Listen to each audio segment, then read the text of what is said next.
Selamat pagi anak-anak. Assalamualaikum warahmatullahi wabarakatuh. Kita akan membahas kembali organ reproduksi pada manusia ya. Kemarin anak-anak sudah menggambarkan organ reproduksi pria dan wanita, lalu menuliskan bagian-bagiannya. Mari kita cocokkan pekerjaan kalian. Nah, ini gambarnya ya yang kita ambil dari buku paket. Yang A itu menunjukkan saluran vas deferens, yang B menunjukkan saluran juga uretra. Jadi A dan B adalah saluran ya. Nah, sedangkan yang C adalah penis. Nah, penis ini di dalamnya terdapat uretra ya, tempat keluarnya sperma. Oke. Yang D kita lihat di situ ada skrotum. Skrotum yang sering disebut telur. Di dalam skrotum itu terdapat testis, yang E. Nah, testis ini adalah tempat menghasilkan sperma, di mana testis dibantu oleh hormon testosteron ya. Nah, sperma yang sudah dihasilkan akan dijaga suhunya oleh skrotum supaya dia bisa tetap hidup. Nah, yang sudah hidup akan disimpan sementara di bagian F, yaitu epididymis. Jika saatnya tiba, maka sperma akan dikeluarkan dari tubuh lewat penis ya. Nah, keluarnya melalui saluran tadi, yaitu A ya, vas deferens. Nah, lewat A ini vas deferens. Nah, dia lalu melewati kelenjar-kelenjar. Ada 3 kelenjar GHI. Ada kelenjar Koper, prostat, dan vesicula seminaris. Nah, vesicula seminaris itu adalah kelenjar yang menghasilkan makanan untuk sperma. Sedangkan yang namanya prostat ini menghasilkan zat yang bersifat basa, menetralkan keasaman dari sperma.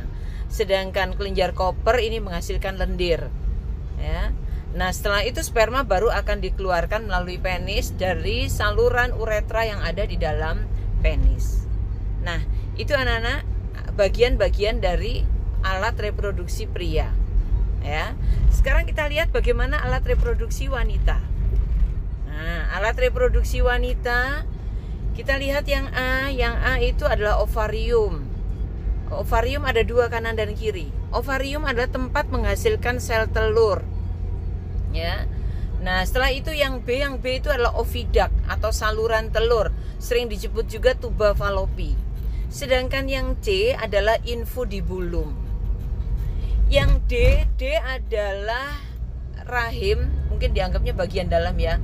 E adalah endometrium. Endometrium itu dindingnya rahim, bagian luarnya rahim ya.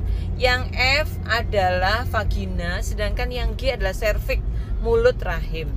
Nah, anak-anak, sel telur itu dihasilkan oleh ovarium.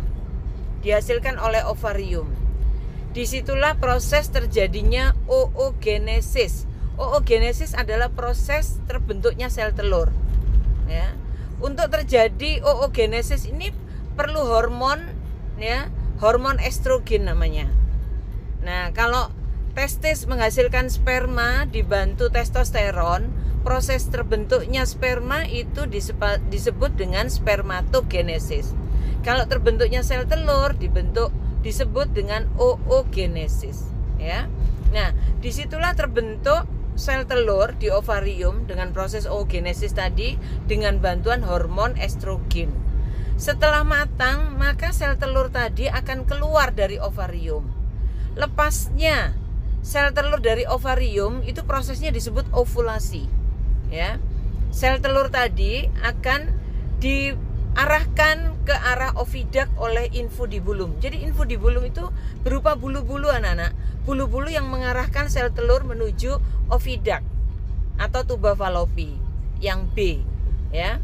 Disitulah terjadi fertilisasi. Kalau di sana terdapat sperma, maka sel telur akan bertemu sperma di oviduct. Jadi fertilisasi pembuahan itu terjadinya di oviduct. Nah, kalau tidak ada sperma, maka sel telur tadi akan meluruh menempel di endometrium atau dinding rahim. Nanti saatnya akan menstruasi, meluruh bersama dinding rahim menjadi menstruasi. Tapi kalau terjadi fertilisasi atau pembuahan atau pertemuan sel telur dengan sperma ya di B, maka akan membentuk janin ya, akan membentuk janin, yang mana janinnya tadi akan nempelnya di rahim nanti ya. Perkembangan janin akan di rahim dan dikeluarkan melalui vagina. Ya. Nah, inilah bagian reproduksi dari wanita. Nah, anak-anak di tingkat SMP kelas 9 memang kita harus mempelajari ini agar kita tahu organ reproduksi kita. Dengan kita tahu organ reproduksi kita, maka kita lebih hati-hati dalam menjaga organ reproduksi kita, menjaga kebersihan dan kesehatan kita, anak-anak. Ya, oke. Nah, anak-anak, itu tadi organ reproduksi. Sekarang kita akan lanjutkan proses terbentuknya sel telur, ya, proses terbentuknya sel telur dan sperma, ya, melalui beberapa proses. Ini anak-anak, proses pembelahan sel untuk terbentuknya sel telur dan sel sperma. Ya. Kita lihat tadi, proses terbentuknya sel telur disebut oogenesis. Mula-mula sel telur wanita, sel kelamin wanita itu disebut oogonium ya. Nah, dia mengalami pembelahan sel secara mitosis terlebih dahulu.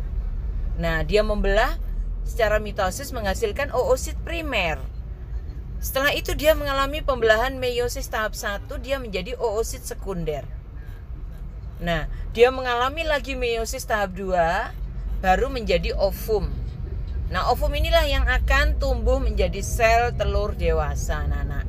Nah, proses ini adalah oogenesis yang dibantu dengan hormon estrogen. Sedangkan spermatogenesis, ini proses terbentuknya sperma, kita lihat.